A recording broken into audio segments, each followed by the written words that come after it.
જય શ્રી કૃષ્ણ। મારી મોર્નિંગ સવારે 7 વાગે થઈ ગઈ હતી અને પછી રોજનો ડેઈલી રૂટીન સવારે જાગીને બનાવવાનું ટિફિન। એટલે મેં બનાવી નાખ્યું ટિફિન। તો ટિફિનમાં હતો રીંગણનો ઓળો। તો એક સાઈડ રીંગણ શેકી નાખ્યા અને બીજી બાજુ બધું કટિંગ કરી નાખ્યું અને પછી બનાવી નાખ્યો ઓળો।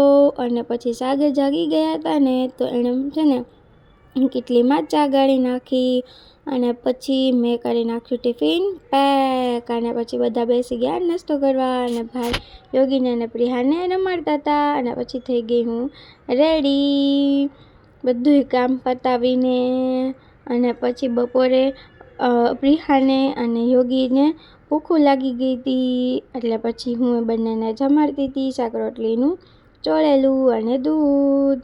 અને પછી સાંજના વાગ્યા હતા 4 અને કપડાં તો મને જોઈને રાડું જ પાડતા હોય કે હવે અમે ટીંગાઈને થાકી ગયા છીએ તો હવે મને લઈને સંકેલીને ગોઠવી દો।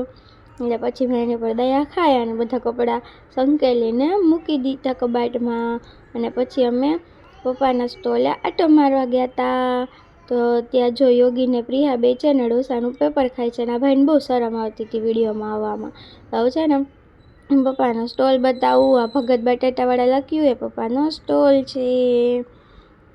પછી સાંજની રસોઈમાં હતી મેથીની ભાજી અને પિઝાના બે જોઈતા હતા એટલે પાછા બનાવ્યા હતા। ચલો બાય।